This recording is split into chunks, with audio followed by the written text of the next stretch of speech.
जय माता दी।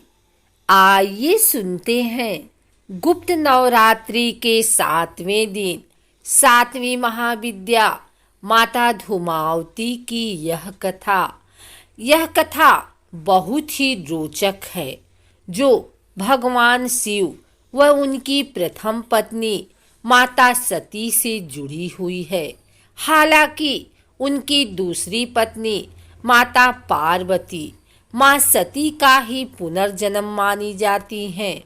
धूमावती महाविद्या की कहानी के अनुसार एक बार माता सती के पिता राजा दक्ष ने विशाल यज्ञ का आयोजन करवाया था। चूंकि राजा दक्ष भगवान शिव से द्वेष भावना रखते थे और अपनी पुत्री सती के द्वारा उनसे विवाह किए जाने के कारण क्षुब्ध थे, इसलिए उन्होंने उन दोनों को इस यज्ञ में नहीं बुलाया। भगवान शिव इस बारे में जानते थे, लेकिन माता सती इस बात से अनभिज्ञ थी। यज्ञ से पहले जब माता सती ने आकाश मार्ग से सभी देवी देवताओं व ऋषियों मुनियों को उस ओर जाते देखा तो अपने पति से इसका कारण पूछा। भगवान शिव ने माता सती को सब सत्य बता दिया और निमंत्रण ना होने की बात कही। तब माता सती ने भगवान शिव से कहा कि एक पुत्री को अपने पिता के यज्ञ में जाने के लिए निमंत्रण की आवश्यकता नहीं होती है। माता सती अकेले ही यज्ञ में जाना चाहती थी, इसके लिए उन्होंने अपने पति शिव से अनुमति मांगी, किंतु उन्होंने मना कर दिया। माता सती के द्वारा बार बार आग्रह करने पर भी शिव नहीं माने तो माता सती को क्रोध आ गया और उन्होंने शिव को अपनी महत्ता दिखाने का निर्णय किया। तब माता सती ने भगवान शिव को अपने 10 रूपों के दर्शन दिए, जिनमें से 7वीं माँ धूमावती थी। माता रानी का यही 10 रूप 10 महाविद्या कहलाए। अन्य 9 रूपों में क्रमशः काली, तारा, षोडशी, भुवनेश्वरी, भैरवी, छिन्नमस्ता, बगलामुखी, मातंगी व कमला आती हैं। धूमावती अर्थात जिसका जन्म धुएं से हुआ हो, माता रानी का यह रूप धुएं के समान होता है, इसलिए उन्हें भगवान शिव के द्वारा धूमावती नाम दिया गया। माँ धूमावती का रूप अत्यंत दरिद्र, शुष्क, दया योग्य वाला है। देवी धूमावती को एक विधवा बूढ़ी स्त्री के रूप में दिखाया गया है, जिसमें उनके शरीर के अंगों पर जगह जगह छुरियां पड़ चुकी हैं तथा वह कांप भी रही हैं। धूमावती देवी का शरीर एकदम शुष्क व सफेद रंग का है तथा उन्होंने वस्त्र भी विधवा समान श्वेत ही धारण किए हुए हैं। माँ ने जो वस्त्र पहने हुए हैं वे भी कई जगह से कटे फटे व घिसे हुए हैं। उनके केस बिखरे हुए हैं। वह ऐसा लगता है जैसे माँ कई दिनों से नहाई ना हो। इस कारण उनके केस, शरीर व वस्त्रों पर गंदगी जमा हो गई है। उनका पूरा शरीर कंपायमान है।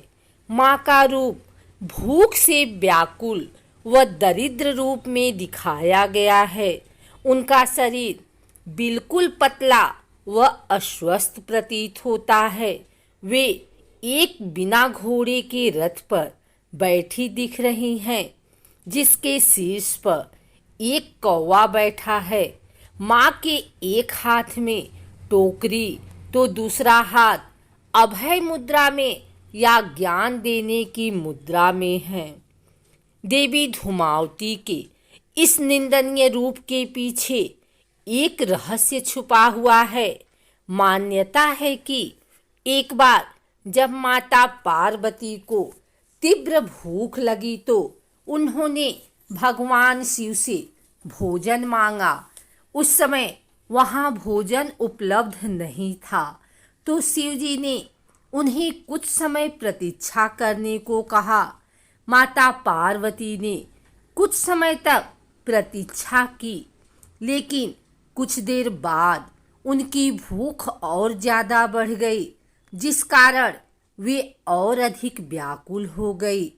इसी व्याकुलता में देवी पार्वती भगवान शिव को ही निगल गई।